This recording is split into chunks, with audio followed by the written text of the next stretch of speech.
Chicago stands tall today as America's third largest city, its gleaming skyline piercing the Midwestern sky like steel arrows reaching toward the heavens. But look beyond those towering skyscrapers and bustling streets, and you'll discover a story of incredible resilience, one that proves how a city can literally rise from its own ashes to become greater than ever before.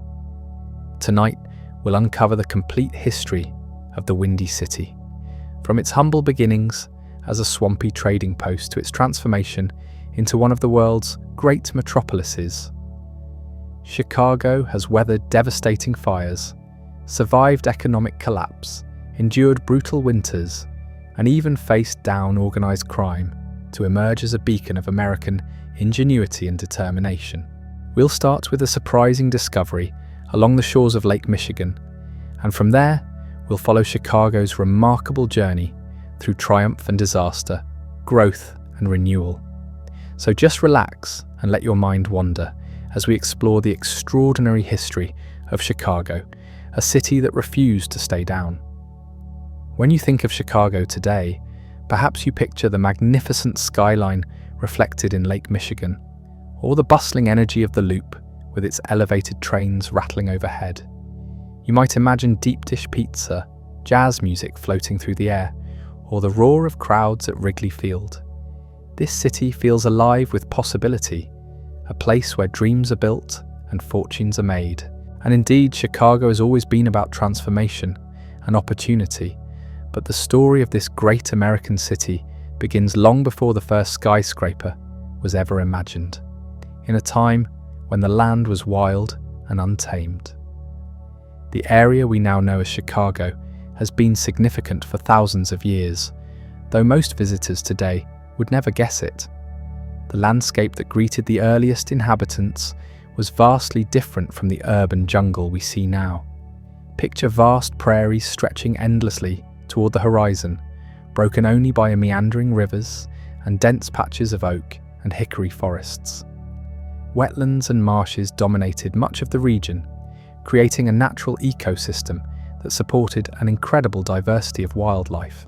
Native American peoples first arrived in the Chicago area approximately 12,000 years ago, as the last ice age was ending.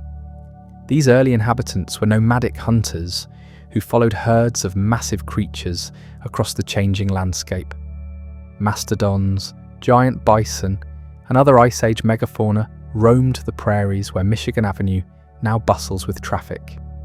As centuries passed, the climate stabilized and the great ice sheets retreated north, leaving behind the Great Lakes and the fertile plains that would one day make Chicago a hub of agriculture and commerce. The native peoples adapted to these changes, developing increasingly sophisticated societies and trade networks that stretched across the continent. By the time European explorers first arrived, several distinct tribes called the Chicago region home. The Potawatomi, Ottawa, and Ojibwe peoples had established villages along the rivers and lake shores, living in harmony with the natural rhythms of the land. They practiced agriculture, growing corn, beans, and squash in the rich soil, while also hunting, fishing, and gathering wild foods from the abundant prairies and forests. These native communities gave the area its first name, Shekagu, which meant wild onion or wild garlic in the local Algonquian language. The name referred to the pungent wild leeks that grew abundantly in the marshy areas along the Chicago River. It's remarkable to think that this ancient word, spoken by people who lived here centuries before any European set foot on the continent, would eventually become the name of one of the world's great cities. The first Europeans to reach the Chicago area were French explorers and missionaries in the late 17th century. Father Jacques Marquette and Louis Joliet passed through the region in 1673 during their expedition to map the Mississippi River.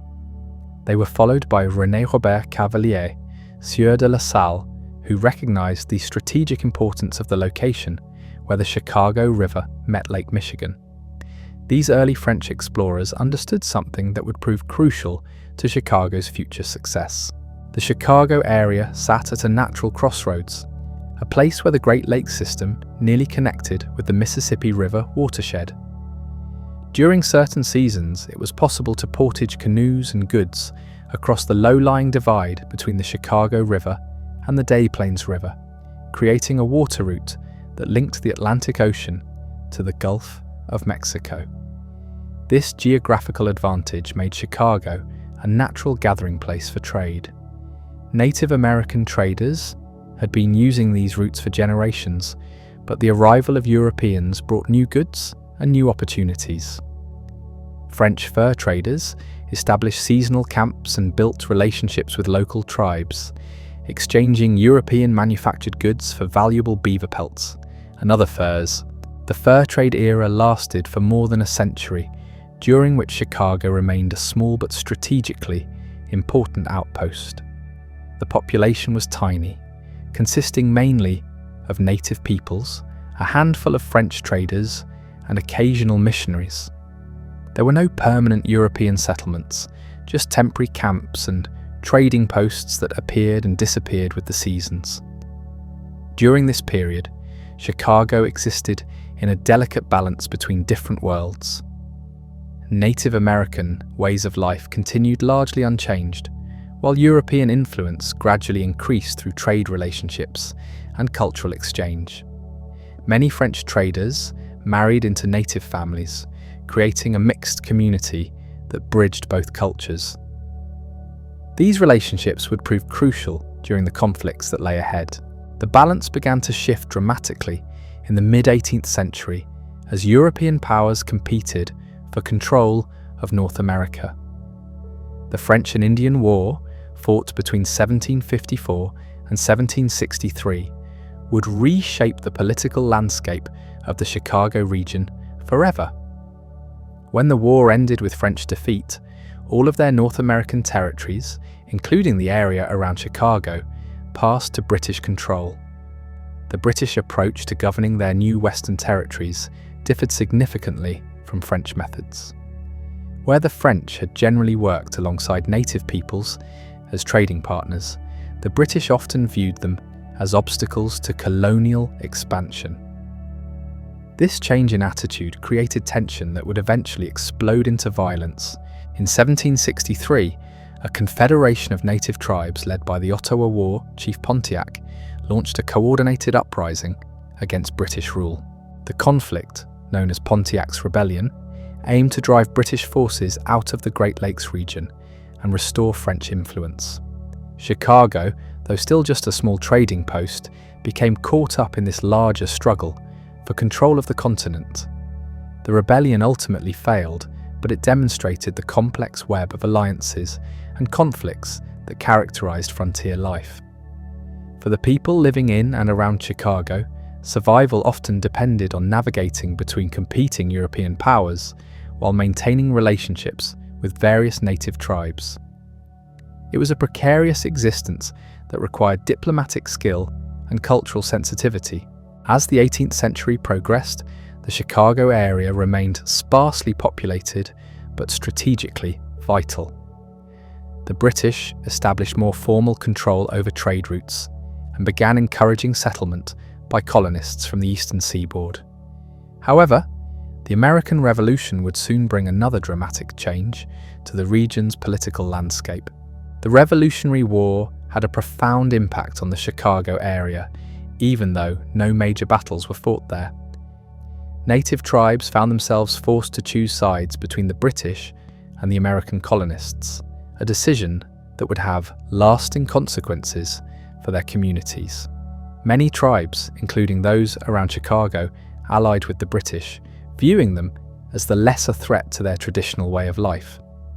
When the Americans won their independence in 1783, the Treaty of Paris transferred all British territories south of the Great Lakes to the new United States. Suddenly, Chicago found itself part of the American frontier, though it would be years before effective American control was established in practice. The young American nation faced the enormous challenge of governing its vast western territories. The Northwest Ordinance of 1787 created a framework for territorial government and eventual statehood. But implementing these policies in remote areas like Chicago proved difficult. Native tribes continued to resist American expansion, leading to a series of conflicts, known collectively as the Northwest Indian Wars. These wars raged throughout the 1790s, making the Chicago area a dangerous frontier where violence could erupt without warning. American military expeditions suffered several devastating defeats, including the crushing loss at the Battle of the Wabash in 1791, where more than 600 American soldiers died in what remains one of the worst defeats in United States military history. The tide began to turn with the appointment of General Anthony Wayne to command American forces in the region. Wayne, nicknamed Mad Anthony for his aggressive tactics, spent months training a professional army and building a series of fortified positions throughout the Northwest Territory. His methodical approach culminated in the decisive Battle of Fallen Timbers in 1794, where American forces finally achieved a major victory over the Native Confederation. The victory at Fallen Timbers led directly to the Treaty of Greenville in 1795, which forced native tribes to cede vast territories to the United States, including the area around Chicago. For the first time since European contact, the region came under clear political control, setting the stage for permanent American settlement. In 1803, the United States government ordered the construction of Fort Dearborn at the mouth of the Chicago River. The fort was named after Henry Dearborn, Secretary of War under President Thomas Jefferson, and was designed to protect American interests in the strategically vital location. Captain John Whistler, grandfather of the famous artist James McNeill Whistler, supervised the construction and served as the fort's first commander. Fort Dearborn was a modest structure by military standards, consisting of wooden buildings surrounded by a log stockade. The garrison typically numbered fewer than 100 soldiers, but their presence marked a significant milestone in Chicago's development. For the first time, the area had a permanent American settlement with the backing of federal authority. The establishment of Fort Dearborn also brought the first significant group of non-military settlers to Chicago. Traders, craftsmen, and their families began establishing homes and businesses near the fort, creating the nucleus of what would eventually become a great city. Among these early settlers was John Kinsey, a fur trader who became one of Chicago's first prominent citizens and is sometimes called the father of Chicago. Life at Fort Dearborn was far from easy during those early years. The small settlement existed in constant tension between the advancing American frontier and the native peoples who had called this land home for generations. Winters were brutal, with fierce winds howling off Lake Michigan and temperatures that could freeze a person solid in minutes. The isolation was overwhelming, with the nearest major American settlement hundreds of miles away through treacherous wilderness. The fort's inhabitants lived in a world where diplomacy was often more important than military might. John Kinsey, who had arrived in Chicago in 1804, understood this reality better than most. He spoke several native languages fluently and had built extensive trading relationships with local tribes. His home near the fort became an unofficial center of frontier diplomacy, where American officials, native leaders, and French-Canadian traders gathered to negotiate the delicate balance of frontier life. But this fragile peace couldn't last forever. As American settlers pushed westward in increasing numbers, pressure mounted on native lands throughout the region. The situation became even more complex when tensions between the United States and Britain began escalating once again, leading to what would become the War of 1812. Native tribes found themselves caught in the middle of this brewing conflict, forced to choose between two powers that both threatened their traditional way of life. Many tribes, led by the charismatic Shawnee leader Tecumseh, decided their best hope lay in allying with the British against American expansion. This decision would have catastrophic consequences for the small community at Fort Dearborn. In the summer of 1812, As war officially broke out between America and Britain, the situation in Chicago became increasingly precarious. Reports reached the fort of native attacks on American settlements throughout the region. British agents were actively encouraging tribal resistance, providing weapons and supplies to warriors who struck at isolated frontier outposts. General William Hull, commanding American forces in the region, made a fateful decision that August.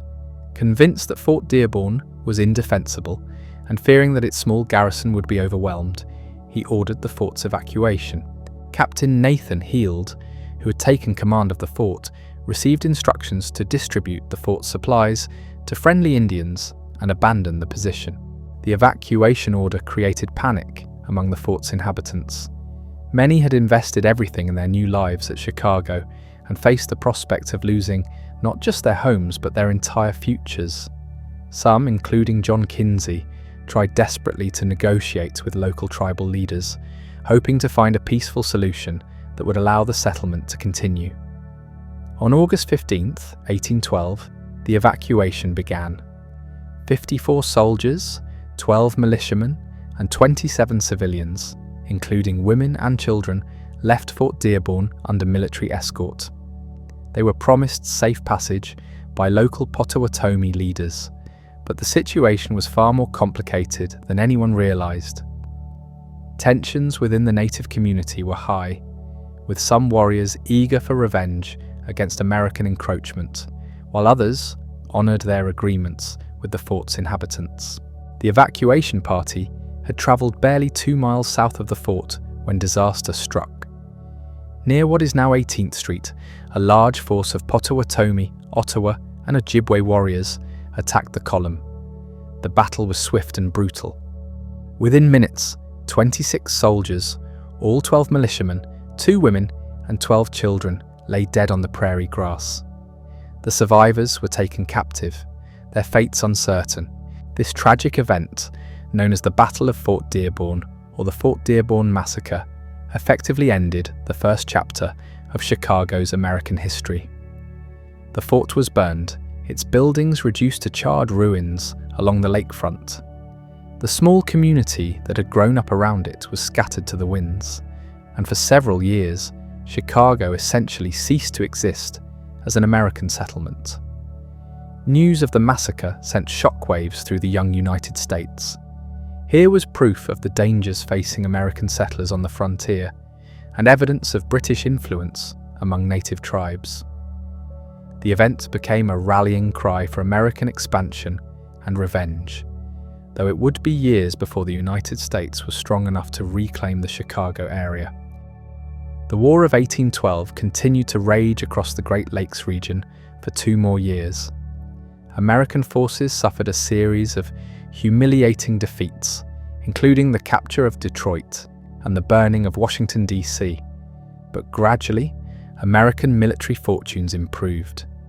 Naval victories on the Great Lakes cut British supply lines to their native allies, while successful defensive actions like the Battle of Baltimore restored American confidence. The war's end in 1815 brought renewed American determination to control the western frontier.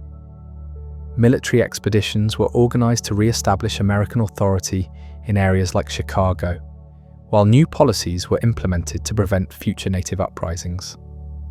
The government also began planning ambitious infrastructure projects designed to bind the Western territories more closely to the eastern states. In 1816, American forces returned to Chicago and began rebuilding Fort Dearborn. The new fort was larger and more heavily fortified than its predecessor, reflecting hard-learned lessons about frontier defense. Captain Hezekiah Bradley supervised the reconstruction, creating a more substantial military presence that could withstand future attacks. The rebuilt Fort Dearborn attracted new settlers almost immediately. Many were veterans of the War of 1812 who'd been granted land bounties in the region as payment for their military service. Others were entrepreneurs who recognized the area's potential for trade and commerce. The federal government actively encouraged settlement by offering favorable land deals and promising military protection.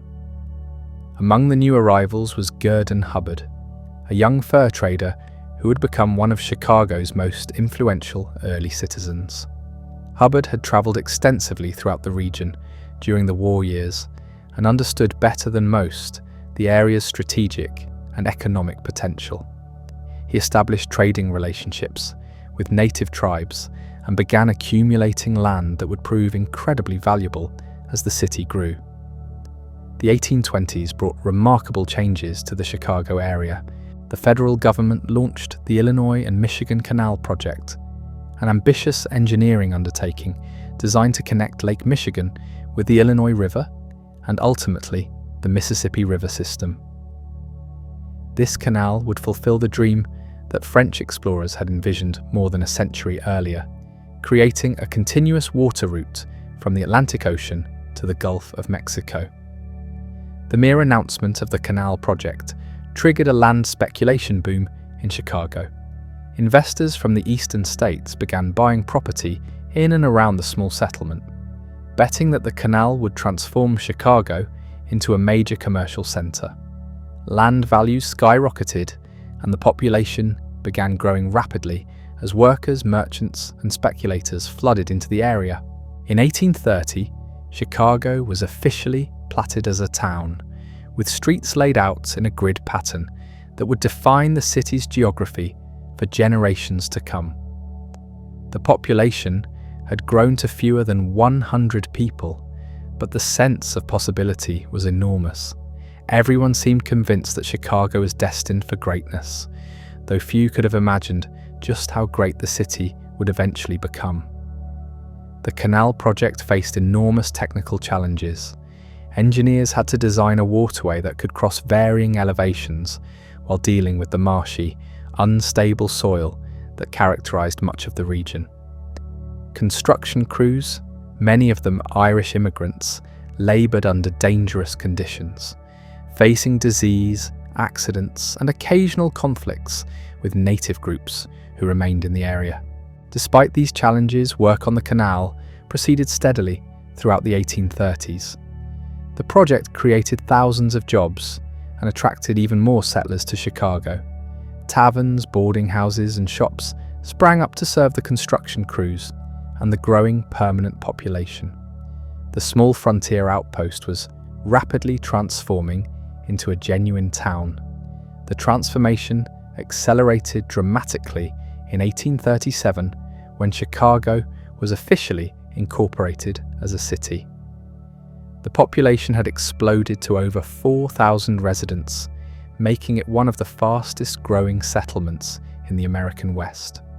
William Ogden, a New York businessman who had invested heavily in Chicago real estate, became the city's first mayor. Ogden embodied the entrepreneurial spirit that would define Chicago throughout its history. He had arrived in Chicago reluctantly, sent by his brother-in-law to investigate some questionable land investments. Instead of cutting losses, Ogden became convinced of the city's potential and invested even more heavily. His confidence would prove remarkably prescient as Chicago's growth continued to exceed everyone's expectations. The completion of the Illinois and Michigan Canal in 1848 marked a turning point in Chicago's development. Suddenly, goods could flow easily between the Great Lakes and the Mississippi River system, with Chicago serving as the crucial link.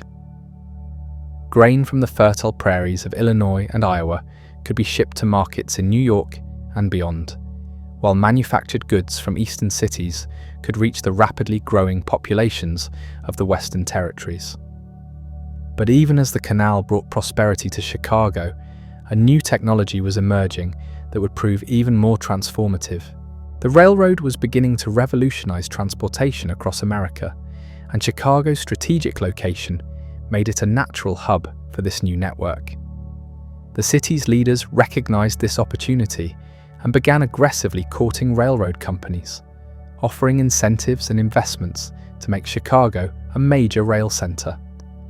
The first railroad reached Chicago in 1848, the same year the canal opened. Within a decade, multiple rail lines converged on the city, carrying passengers and freight to and from destinations across the continent.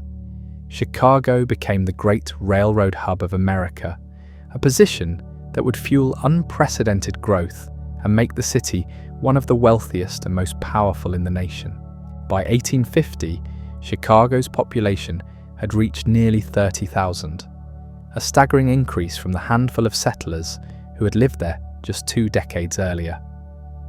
The city was attracting immigrants from across Europe, particularly Germans and Irish, who came seeking economic opportunity in the rapidly growing metropolis.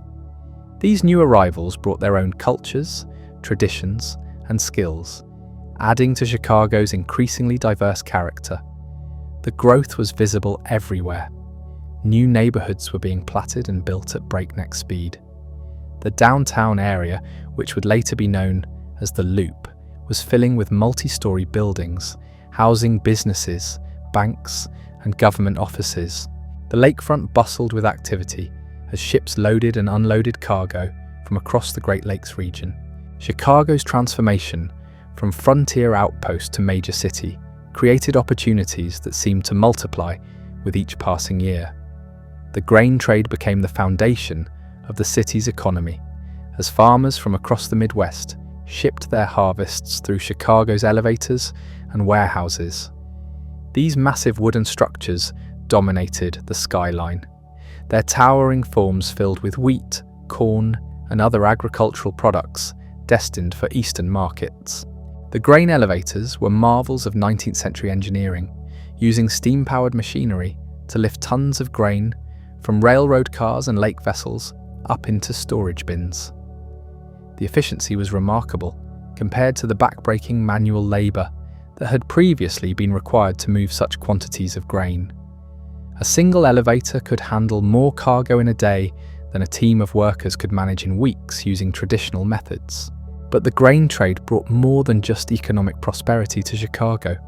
It attracted a new class of merchants and speculators who understood that fortunes could be made by correctly predicting market movements. The Chicago Board of Trade, established in 1848, became the center of this activity, where buyers and sellers gathered to negotiate deals for grain that might not even be harvested yet. This speculative trading created a culture of risk-taking and entrepreneurship that would define Chicago's character for generations. Fortunes were made and lost on the trading floor with stunning regularity. Men who arrived in the city with nothing could become millionaires within a few years, while established merchants could lose everything in a single bad season. The volatility was intoxicating, drawing ambitious individuals from across the country who believed they could master the markets. The city's rapid growth created challenges that no one had anticipated. Chicago's location on flat, marshy ground made drainage a constant problem. Heavy rains would turn streets into muddy quagmires, while sewage systems struggled to handle the waste produced by tens of thousands of residents. Disease outbreaks were common, particularly cholera and typhoid, which spread rapidly through the crowded neighborhoods. City leaders recognized that Chicago needed major infrastructure improvements to support its growing population. In the 1850s, they embarked on an ambitious project that would become legendary in the annals of urban planning. Rather than trying to drain the swampland, they decided to raise the entire city. The process, known as the Great Chicago Raising, involved literally lifting buildings and streets several feet above their original level. Teams of workers used an ingenious system of jack screws to raise entire city blocks, while new foundations were built underneath. The engineering feat was unprecedented in scale, with some buildings weighing thousands of tons being lifted without disturbing the businesses operating inside. The most famous example occurred in 1858, when the 5-story Tremont House Hotel was raised while guests continued to stay in their rooms. The operation took place so gradually that many visitors never even realized their building was being lifted. Water glasses remained steady on dining room tables as the massive structure slowly rose to its new elevation. The raising project transformed Chicago's relationship with Lake Michigan and the Chicago River. New sewage systems could drain properly, while streets became passable even during heavy rains. The project also created Chicago's distinctive elevated sidewalks and the network of tunnels and basements that would later become crucial during Prohibition. As the 1850s progressed, Chicago's influence extended far beyond its own boundaries. The city had become the gateway to the American West, the place where Eastern civilization met the frontier.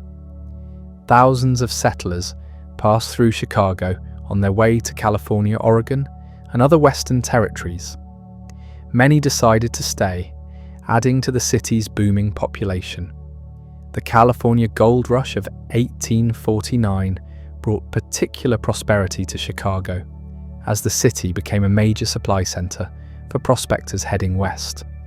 Merchants sold everything from mining equipment to preserved food to hopeful 49ers who believed they would strike it rich in the goldfields. Even those who never found gold often returned through Chicago, bringing tales of Western adventure that fired the imagination of Eastern audiences. Chicago's newspapers began to reflect the city's growing importance. The Chicago Tribune, founded in 1847, became one of the most influential publications in the Midwest, while other papers catered to the city's diverse immigrant populations. German-language newspapers flourished alongside Irish publications, creating a vibrant media landscape that kept residents connected to both local events and their homelands across the Atlantic. The city's cultural life expanded rapidly during this period. Opera houses and theatres opened to serve the growing middle class, while saloons and dance halls provided entertainment for working-class residents. The contrast between high culture and frontier rowdiness created a unique atmosphere that visitors found both sophisticated and wild. Education became a priority as Chicago's leaders recognized that a great city needed great institutions. The city's first public schools opened in the 1840s, while private academies served wealthy families who could afford better education for their children. Plans were already being discussed for a major university that would rival Eastern institutions and cement Chicago's reputation as a center of learning. Religious diversity flourished alongside ethnic diversity. Catholic churches served the growing Irish population, while German immigrants established both Lutheran and Catholic congregations. Protestant denominations competed to build the most impressive churches, creating a skyline punctuated by spires and steeples that proclaimed Chicago's spiritual as well as material ambitions. The 1850s also saw Chicago's first attempts to address social problems created by rapid growth. Poverty was widespread among recent immigrants and workers in dangerous occupations like railroad construction and grain handling. Charitable organizations, often led by women from prominent families, established soup kitchens and hospitals to serve the city's most vulnerable residents. Crime became an increasing concern as the population grew and economic inequality widened. The city's police force was small and often corrupt, unable to maintain order in neighborhoods where saloons outnumbered churches and gambling dens operated openly. Vigilante groups sometimes formed to deal with particularly notorious criminals, though their methods were often as lawless as those they claimed to fight.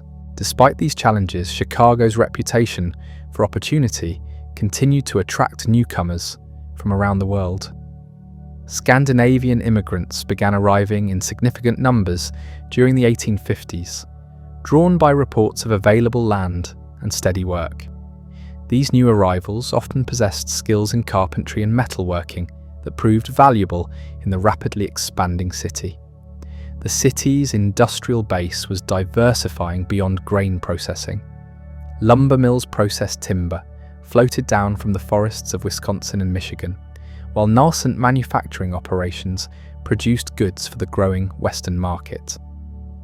The McCormick Reaper Works, which would later become International Harvester, established operations in Chicago during this period, recognizing the city's advantages as a manufacturing center. Chicago's political influence was growing as well. Illinois politicians increasingly looked to the city for support and funding, while Chicago's businessmen began to wield influence in Springfield and even Washington. The city was becoming too important to ignore, a center of economic power that demanded political recognition. The approaching presidential election of 1860 would test Chicago's growing political influence. The city was chosen to host the Republican National Convention, a sign of its increasing importance in national affairs. The convention would take place in a specially constructed building called the Wigwam, designed to accommodate the thousands of delegates and spectators expected to attend. Few could have predicted that this convention would nominate a relatively obscure lawyer from Springfield, Illinois, named Abraham Lincoln. Lincoln's nomination was partly the result of Chicago's influence, as local political leaders worked behind the scenes to promote his candidacy. The city's role in Lincoln's rise to the presidency would prove prophetic, as Chicago would play a crucial part in the great national crisis that lay ahead. The 1860 election results revealed the deep divisions tearing apart the American nation. Lincoln's victory prompted Southern states to begin seceding from the Union, while Chicago found itself at the center of preparations for what many feared would become a civil war. The city's strategic location and industrial capacity made it crucial to the Union cause, while its growing population provided a reservoir of potential soldiers. As 1861 dawned, Chicago stood on the brink of its greatest test. The small trading post that had been destroyed less than 50 years earlier had transformed into one of America's most important cities. But the challenges ahead would require all the resilience and determination that had built Chicago from the ashes of Fort Dearborn. The approaching war would demand sacrifices that no one could fully imagine, while also creating opportunities for growth and transformation that would make Chicago truly one of the world's great cities. The foundations had been laid during the city's first half-century of existence. Now those foundations would be tested in ways that would determine whether Chicago would emerge from the coming crisis stronger than ever, or whether the growing metropolis would crumble under the weight of national catastrophe. The Civil War erupted in April 1861 with the bombardment of Fort Sumter, and Chicago immediately threw itself into the Union cause with characteristic energy and determination. The city that had grown from a frontier outpost to major metropolis in just a few decades now faced its greatest challenge, one that would test every aspect of its character and capabilities. President Lincoln's call for volunteers was met with overwhelming enthusiasm in Chicago. Within days of the war's outbreak, thousands of young men were lining up at recruitment offices throughout the city. The response was so strong that Illinois exceeded its initial quota of troops, with Chicago contributing a disproportionate share of soldiers to the Union cause. These weren't just native-born Americans answering the call. Immigrant communities rallied to the flag with equal fervor. German immigrants, many of whom had fled political oppression in Europe, saw the war as a continuation of their fight for freedom and democracy. Irish immigrants, despite facing discrimination in their adopted homeland, enlisted in large numbers, viewing military service as a path to full acceptance in American society. The diversity of Chicago's population became one of its greatest strengths as the war effort mobilized citizens from every background and neighborhood. The city's industrial capacity proved equally crucial to the Union war effort. Chicago's grain elevators and railroads became vital arteries, supplying Union armies across multiple theaters of conflict. The massive quantities of grain, beef and pork processed in Chicago's stockyards and packing plants fed hundreds of thousands of soldiers, while the city's emerging manufacturing sector produced everything from uniforms to weapons. The Union stockyards, established in 1865 near the war's end, represented the culmination of Chicago's transformation into America's great food processing center. The facility covered more than a square mile and could handle thousands of cattle and hogs simultaneously. The efficiency was staggering compared to the scattered slaughterhouses that had previously served the region. A single facility could process more meat in a day than dozens of smaller operations combined. The stockyards attracted workers from across the Midwest and beyond, creating entire neighborhoods populated by immigrants from Germany, Ireland, Poland, and Lithuania. These communities developed their own churches, schools, and social organizations while contributing to Chicago's explosive growth. The work was dangerous and often brutal, but it offered steady wages to families willing to endure the harsh conditions. Chicago's role as a transportation hub became even more critical during the war years.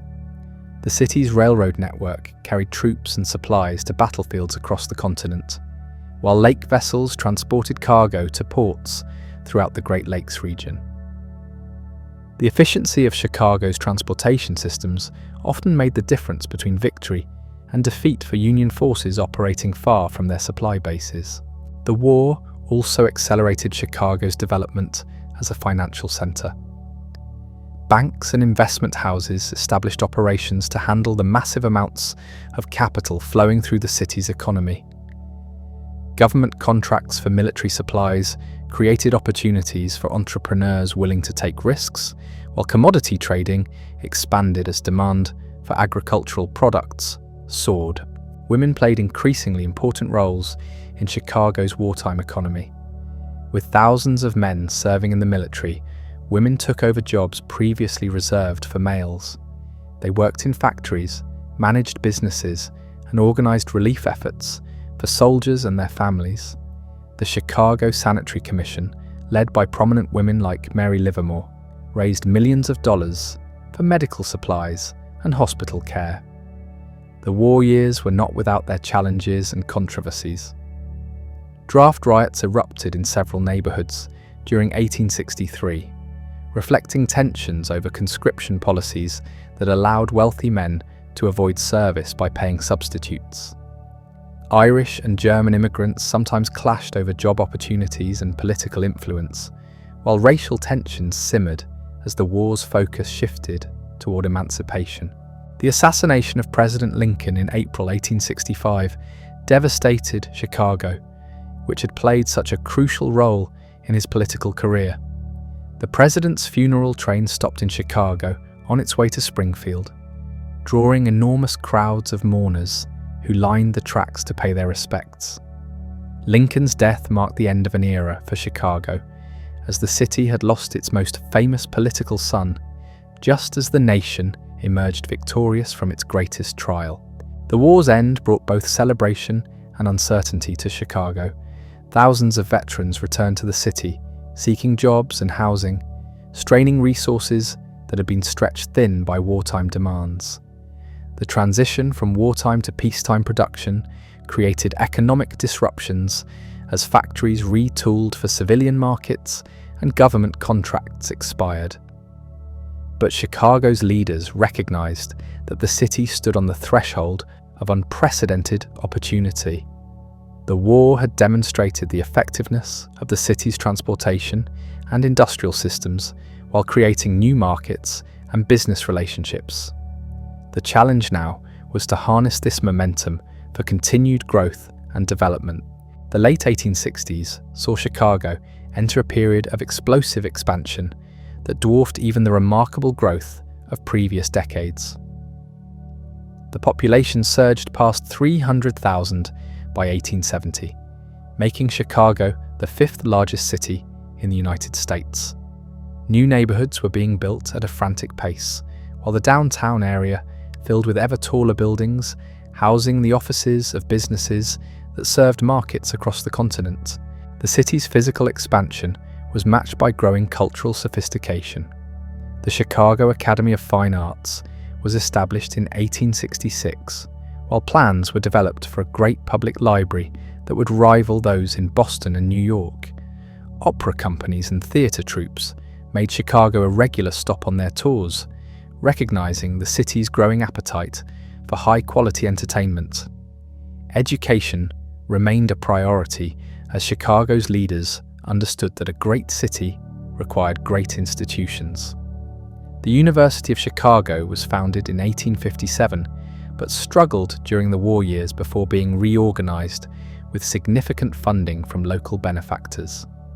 The city's public school system expanded rapidly to serve the children of immigrants and established residents alike. Religious life flourished as different communities built increasingly elaborate churches and synagogues.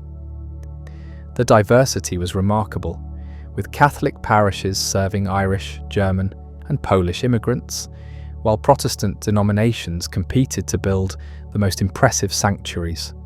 Jewish immigrants from Germany established Reform congregations, while Orthodox communities maintained traditional practices brought from Eastern Europe. Chicago's reputation for innovation was growing alongside its population and economic power. The city attracted inventors and entrepreneurs who recognized that Chicago's dynamic environment offered opportunities unavailable in more established eastern cities. The willingness to try new approaches and take calculated risks became hallmarks of Chicago's business culture. The grain trade continued to be fundamental to Chicago's economy, but manufacturing was becoming increasingly important. The McCormick Reaper Works expanded dramatically after the war, employing thousands of workers in a massive factory complex on the city's southwest side. Other agricultural implement manufacturers followed, making Chicago the center of American farm machinery production. The lumber industry experienced similar growth as Chicago became the great entrepot for timber from the forests of Wisconsin and Michigan. Massive sawmills along the Chicago River processed millions of board feet annually, while lumber yards supplied construction projects across the growing Midwest. The demand seemed insatiable as new cities and towns sprouted across the prairie, all requiring vast quantities of building materials. Chicago's financial sector expanded to serve this growing economy. Banks opened branches throughout the Midwest, while investment houses underwrote railroad construction and industrial development projects. The Chicago Board of Trade became one of the world's most important commodity exchanges, where the prices of grain and other agricultural products were determined for markets around the globe. The city's transportation networks continued to expand as well. New railroad lines connected Chicago to every major city in North America, while improved harbor facilities accommodated the growing fleet of lake vessels. The efficiency was remarkable, with goods moving from farms to eastern markets in a matter of days rather than the weeks or months required by earlier transportation methods. But Chicago's rapid growth created problems that strained the city's ability to provide basic services. The water supply system, already inadequate, struggled to serve the exploding population. Sewage disposal remained primitive, despite improvements made during the Great Raising Project. Fire protection was minimal, with a small force of professional firefighters supplemented by volunteer companies that often competed with each other rather than cooperating. Housing shortages were chronic, as new residents poured into the city faster than accommodations could be built. Entire families crowded into single rooms, while hastily constructed boarding houses offered minimal comfort at premium prices. The contrast between the mansions of successful businessmen and the tenements of working-class immigrants was stark and growing more pronounced with each passing year. Crime and corruption flourished in this environment of rapid change and weak government institutions. Gambling dens and brothels operated openly in many neighborhoods, while police officers often supplemented their meager salaries through arrangements with criminal organizations. Political machines began to emerge, offering services to immigrant communities in exchange for votes and loyalty. Despite these challenges, the sense of optimism and possibility in Chicago remained powerful. The city had grown from virtually nothing to become one of America's most important urban centers in less than 4 decades. Residents believed that Chicago was destined for even greater achievements, that the city would eventually rival New York and London as a centre of commerce and culture. This confidence was reflected in ambitious construction projects throughout the city. New hotels rose to serve the growing numbers of business travellers and tourists, while office buildings reached unprecedented heights, using innovative construction techniques. The Palmer House, rebuilt after a devastating fire in 1871, was advertised as the world's most luxurious hotel, featuring amenities like electric lighting and private bathrooms that amazed visitors from around the world. The city's cultural institutions were expanding as well. The Chicago Historical Society was founded to preserve the story of the city's remarkable transformation, while art galleries and museums began collecting works that reflected Chicago's growing sophistication. Music and theatre flourished as audiences demanded entertainment that matched the quality available in eastern cities. Chicago's influence was spreading far beyond its own boundaries as the city became the unofficial capital of the American Midwest. Businesses throughout the region looked to Chicago for capital, expertise, and market connections. Politicians recognized that Chicago's support was crucial for success in state and national elections, while cultural trends that began in Chicago often spread throughout the heartland. The approaching year of 1871 would test all of these achievements in ways that no one could have imagined. Chicago had grown so rapidly and so extensively that many of its buildings and infrastructure were essentially experimental. The city had been built with speed and economy as primary considerations, while safety and durability were often afterthoughts. This approach had served Chicago well during its period of explosive growth, but it would prove tragically inadequate when disaster struck. As autumn arrived in 1871, Chicago stood as a testament to American energy and ambition. The city that had risen from the ashes of Fort Dearborn had become one of the world's great urban centres, a place where immigrants could build new lives and entrepreneurs could create vast fortunes. The future seemed limitless, bounded only by the imagination and determination of Chicago's remarkable residents. But the city's greatest test was approaching, one that would require all the resilience and determination that had built Chicago from a frontier outpost into a major metropolis. The flames that would soon engulf the city would either destroy everything that had been accomplished or provide the opportunity for even greater achievements. Chicago's character would be revealed not in its moments of triumph, but in how it responded to unprecedented catastrophe. The evening of October 8th, 1871, began like any other autumn night in Chicago. Families gathered around dinner tables in homes throughout the city, while business owners locked their doors and headed home after another profitable day. The weather had been unusually dry for weeks, with only a few scattered showers since July. The wooden sidewalks, buildings, and even the streets themselves, which were often paved with wooden blocks, had become as dry as tinder. Mrs. Catherine O'Leary was tending to her animals in the barn behind her modest home on Decoven Street, just southwest of the city centre.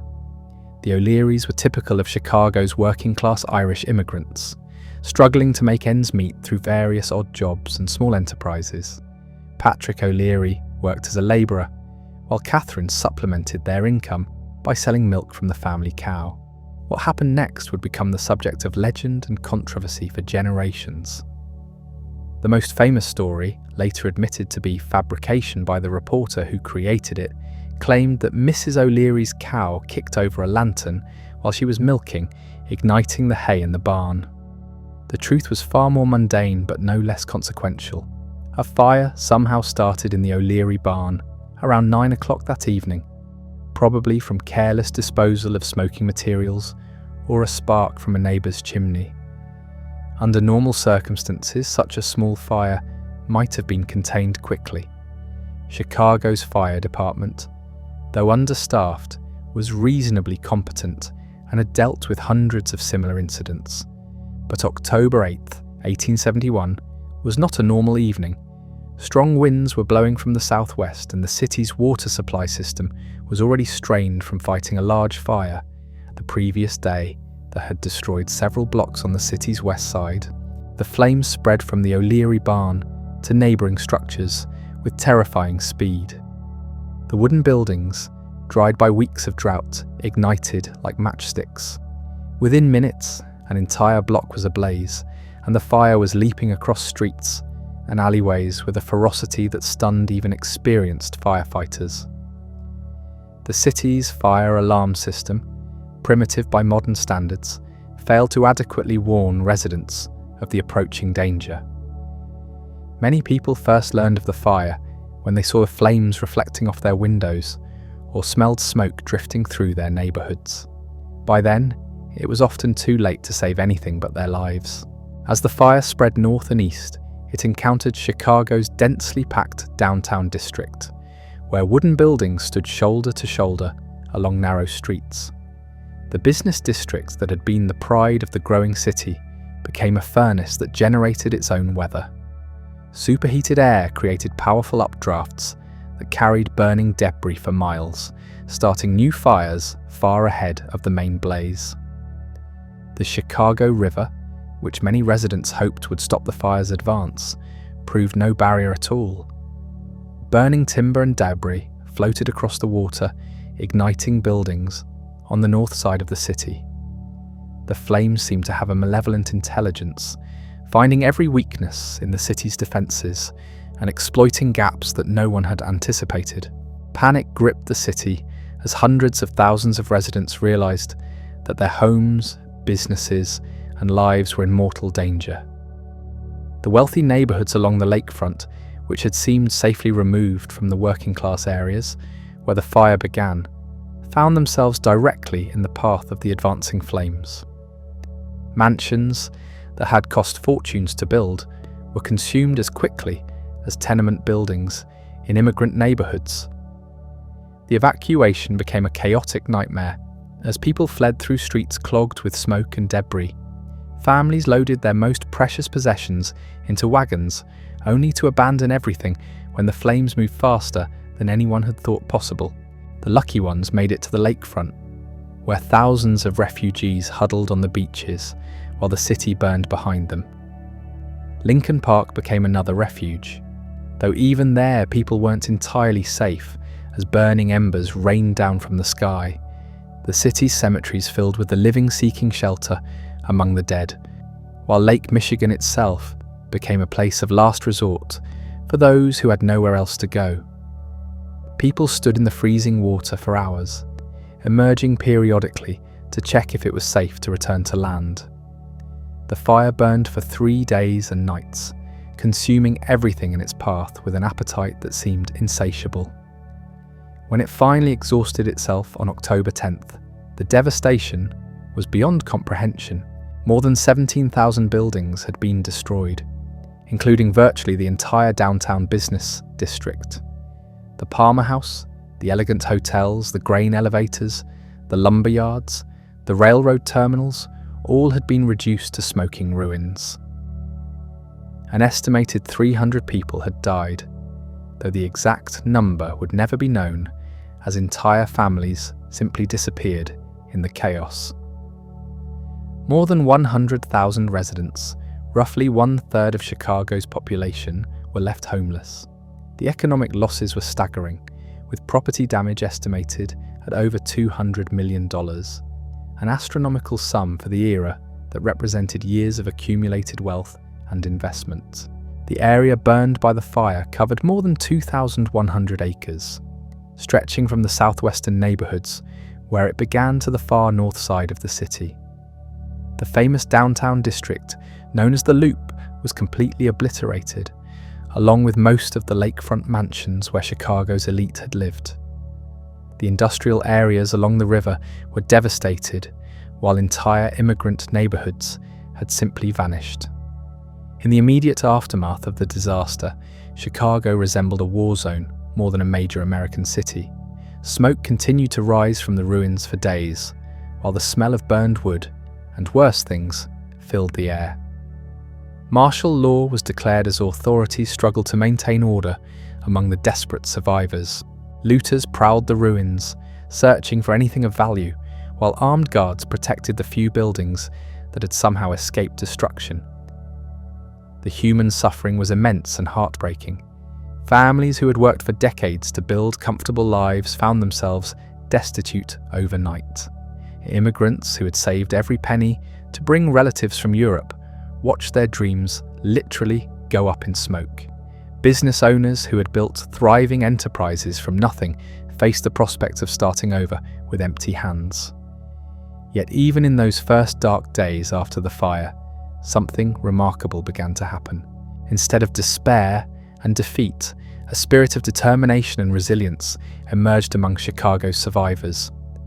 The same energy and ambition that had built the city in the first place now focused on the task of rebuilding. Rather than accepting defeat, Chicagoans began planning an even greater city to rise from the ashes of the old. Relief efforts began almost immediately, with donations pouring in from cities across the United States and even from Europe.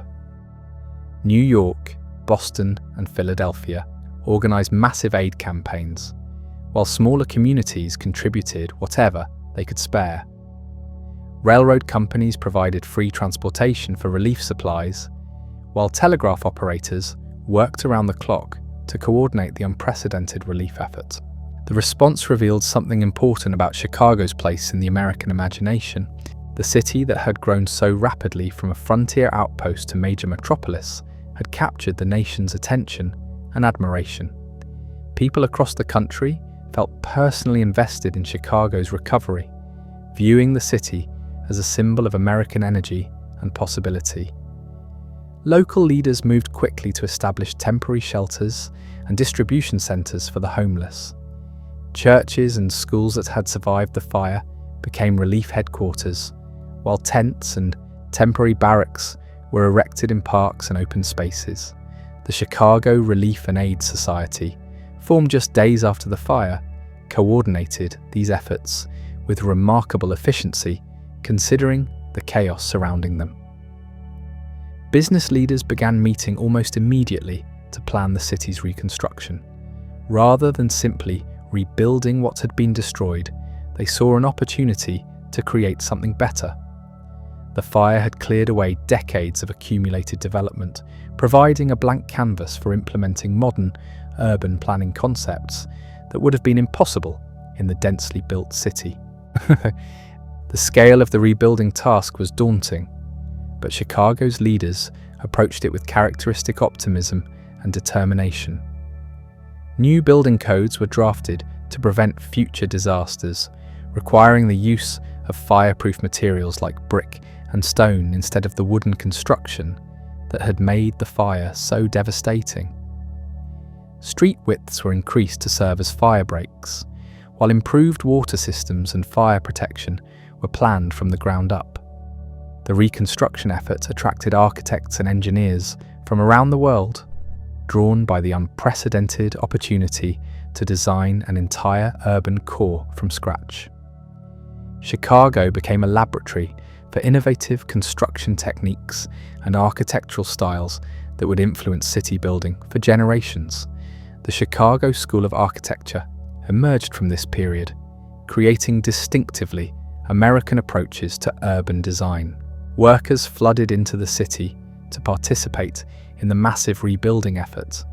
Carpenters, masons, and laborers came from across the Midwest and beyond. Drawn by the promise of steady work and good wages, the construction boom created opportunities for immigrants and established residents alike, while new technologies and techniques were developed to speed the rebuilding process. The speed of Chicago's recovery astonished observers from around the world. Within months of the fire, new buildings were rising from the ruins, while temporary structures housed businesses and families during the reconstruction.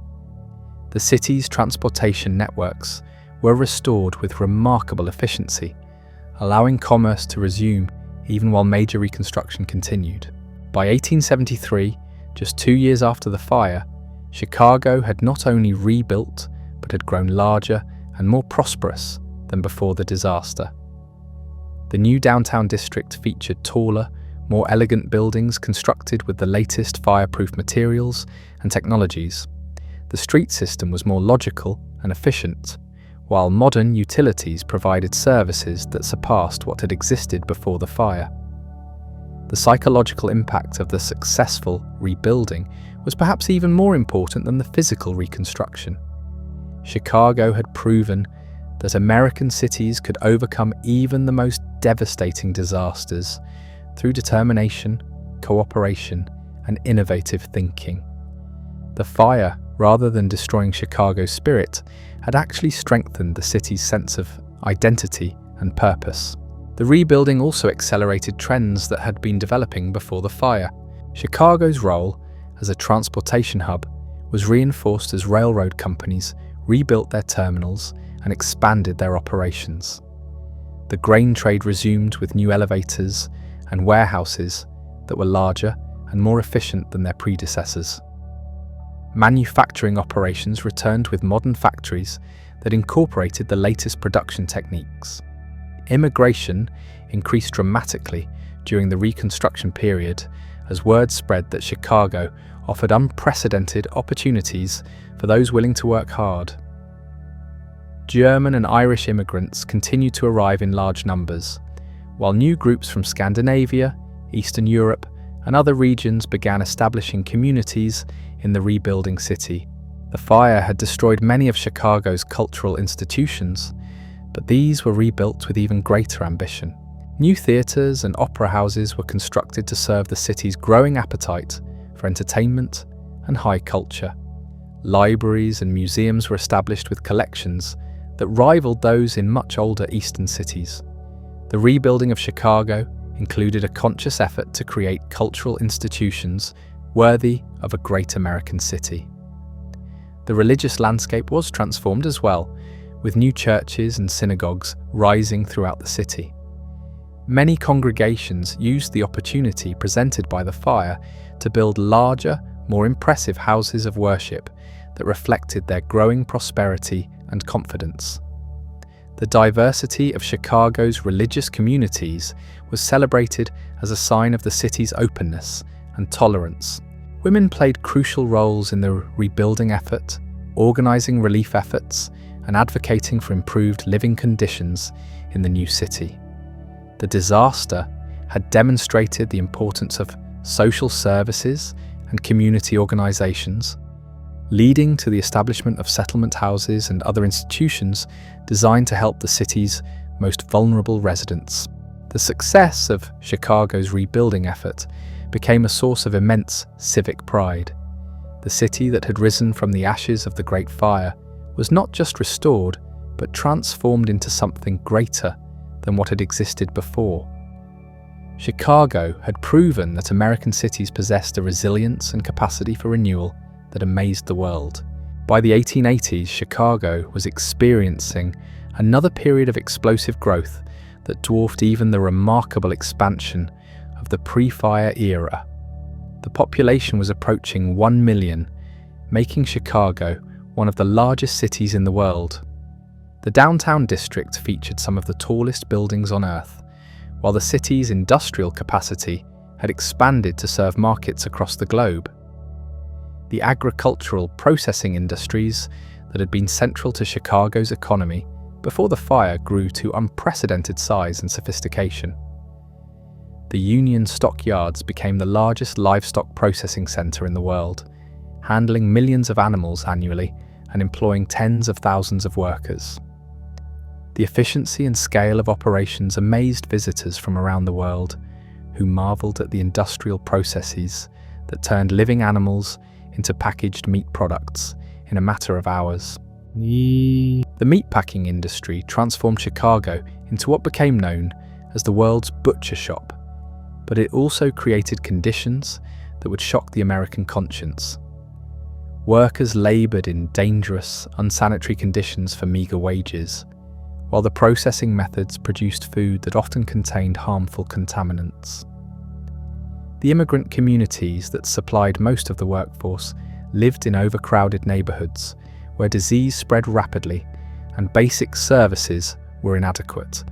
These conditions attracted the attention of reformers and journalists who began investigating the harsh realities behind Chicago's industrial success. The city's rapid growth had created enormous wealth for some residents, but it had also produced levels of poverty and exploitation that troubled many observers. The contrast between the elegant mansions along the lakefront and the squalid tenements in the industrial districts was stark and growing more pronounced with each passing year. Labour unrest became increasingly common as workers organised to demand better wages and working conditions. The industrial workforce was diverse, including recent immigrants from Germany, Ireland, Poland, and other European countries, as well as native-born Americans who had moved to Chicago seeking opportunity.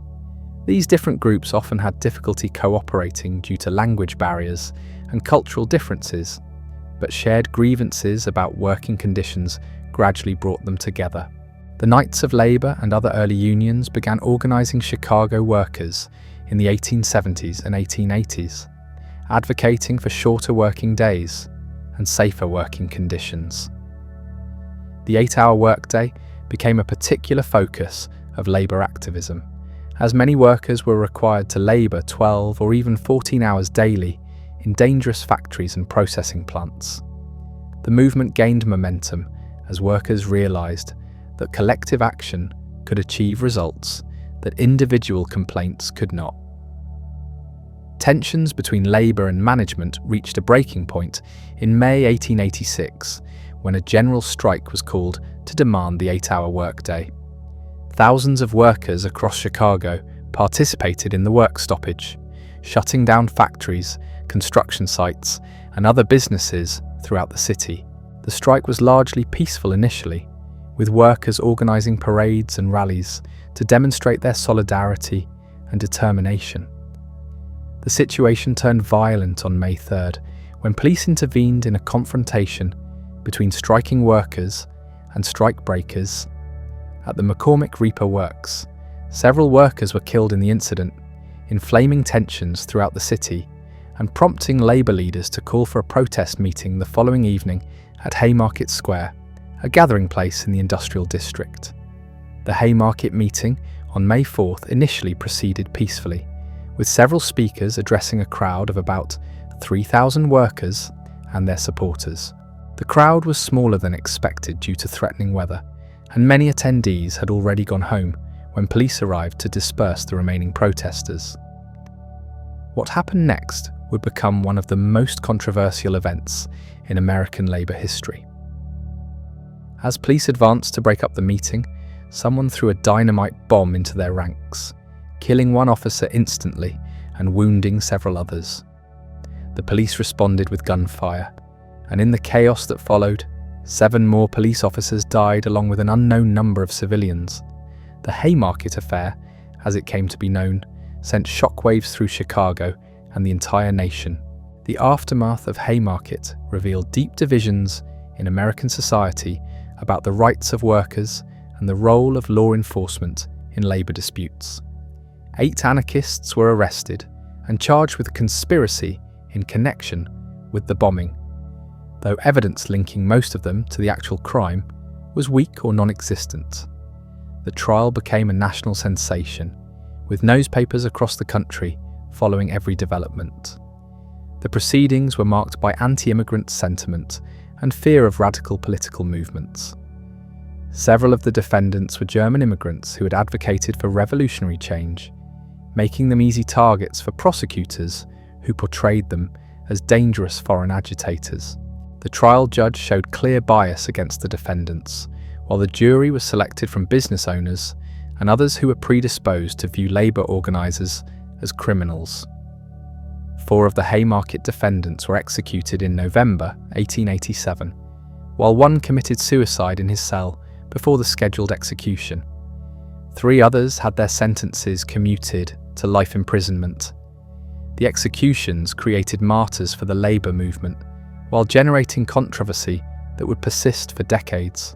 Many observers, both in America and abroad, believed that the defendants had been convicted more for their political beliefs than for any actual crimes. The Haymarket Affair had profound effects on both the labor movement and Chicago's reputation.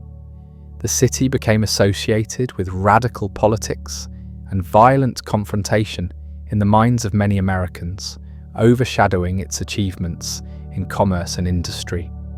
Labor organizing became more difficult as employers and government officials used the specter of Haymarket to justify harsh crackdowns on union activity. Despite these setbacks, Chicago's economy continued to expand throughout the 1880s and into the 1890s. The city's role as a transportation hub grew even more important as railroad networks expanded across the Western Territories. New rail lines connected Chicago to markets in California, Texas, and other distant regions, while improved shipping facilities on Lake Michigan handled growing volumes of cargo from throughout the Great Lakes region. The grain trade remained fundamental to Chicago's prosperity, but manufacturing was becoming increasingly important. The city attracted companies producing everything from agricultural machinery to furniture, taking advantage of Chicago's transportation networks and growing workforce. The diversity of manufacturing helped insulate Chicago's economy from fluctuations in any single industry, contributing to the city's continued growth and stability. Immigration continued at unprecedented levels, with new ethnic communities establishing themselves throughout the expanding city. Polish immigrants began arriving in large numbers during the 1880s, creating neighborhoods on the northwest and southwest sides that maintained strong cultural connections to their homeland.